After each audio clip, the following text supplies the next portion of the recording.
বাইকের মধ্যে কি আছে জামার মধ্যে নাই? তেল। ফাইজলামি করবা না, আমি কিন্তু সিরিয়াস মুন্না। তুমি আজকে ফাইনাল ডিসিশন নিবা, তোমার লাইফে বাইক থাকবে নাহলে আমি থাকবো। তুমি বলো কে থাকবে? বাইক। এত যে বাইক বাইক করতেছো, কি পাইছে বাইকের মধ্যে? হ্যাঁ, জামার মধ্যে নাই ব্রেক। ব্রেক মানে? আমার এই বাইকের ভিতরে একটা ব্রেক আছে, ব্রেকটা যখন চাপ দেই ও থাইমা যায়, কিন্তু তোমার ভিতর কোনো ব্রেক নাই। তোমার থামতে বললে তুমি থামো না। তোমার সাথে রিলেশনে আসার পর থেকে বলতে পারবা কোনো কিছুতে তোমার আমি থামাইতে পারছি? আমার কোনো কথা এখন পর্যন্ত তুমি শুনছো বা আমার কোনো কথার দাম দিছো বলতে পারবা? কিন্তু ও শুনছে, ওর মধ্যে একটা ব্রেক আছে। ওরে যখন আমি চাপ দেই, ওরে যখন আমি থামতে বলি, ও থাইমা যায়, কিন্তু তুমি থামো না। তোমার আমি থামাইতে পারি না। তোমারে যখন কোনো কিছুতে না করি, তুমি আমারে উল্টা প্রশ্ন করো, এইটা কেন করব, ওইটা কেন করব। এই, ও কি কথা বলতে পারবে যে ও তোমাকে প্রশ্ন করবে? এইটাই তো আমার সুবিধা। ওরে আমি যেমনে বলি, যেমনে চালাই, ও অমনি চলে। কিন্তু তোমার আমি যেমনে চালাইতে চাই, তুমি অমনে চলো না। ওরে নিয়ে আমার কোনো প্যারা না। তার মানে আমি প্যারা? অবশ্যই প্যারা। তোমারে নিয়ে আমি প্রতি মুহূর্তে আতঙ্কে থাকি। কোন ছেলে তোমার মেসেঞ্জারে নক দিল, কোন ছেলে তোমারে আবার ডিস্টার্ব করলো, কোন ছেলে তোমার প্রোফাইল পিকচারে যে একটা লাভ রিয়েক্ট দিল।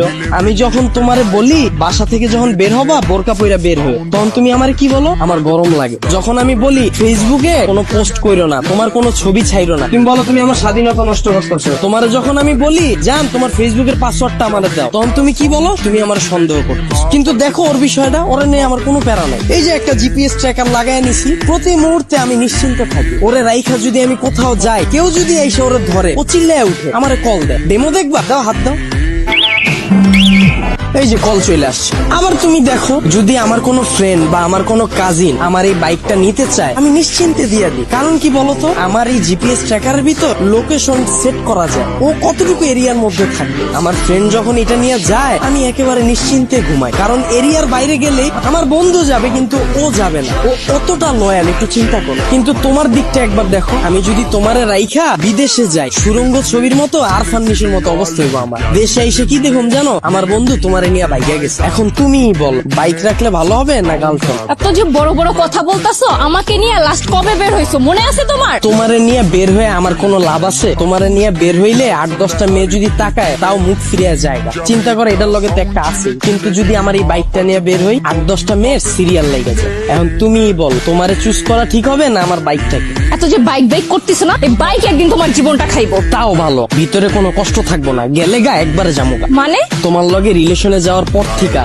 আমার ক্যারিয়ারে সময় না দিয়া, তোমার পিছনে সময় দিয়া, ভার্সিটির টিউশন ফি না দিয়া, তোমার পিছনে খরচ কইরা, দিনের পর দিন তোমারে নিয়ে চিন্তা কইরা, আমার পড়াশোনা গ্যাপ দিয়া, তারপর তোমার মন ভালো করার লেগা 2 দিন পর পর গিফট দিয়া, 2 দিন পর পর নতুন নতুন রেস্টুরেন্টে নিয়ে যায় খাওয়ায়া, কোনো পোলা তো পারে ডিস্টার্ব করলে ওই পোলার লগে মারামারি কইরা, কোনো মাইয়ার দিকে না তাকায় তোমার প্রতি লয়াল থাইকা, মন দিল দিয়া তোমারে ভালোবাসার পর হঠাৎ করে তুমি একদিন কি কইবা, জান আমার বাসা থেকে তো বিয়ে ঠিক করে ফেলছে, আমার এখন আর কিছু করার নেই। আর আমি তোমাকে কোন মুখে নিয়ে যাব বলো? তুমি তো এখন পর্যন্ত ক্যারিয়ারে কিছুই করতে পারো না, অথচ আমার এই ক্যারিয়ারটা বাসি দিলাম তোমার লেগে, তোমার পিছনে সময় দিয়ে। তারপর তুমি কি করবা জানো? আমার একটা সুন্দর বুঝ দিবা, জান তুমি আমার থেকেও অনেক সুন্দর মেয়ে পাবা, অনেক ভালো মেয়ে পাবা। এই কথা বইলা সুন্দর করে একটা হাঁটা দিবা, আর পিছন থেকে একটা ব্যাকগ্রাউন্ড মিউজিক বাজ। আর আমার অবস্থা কি হইব জানো? সারা জীবন এই ভালোবাসার কষ্ট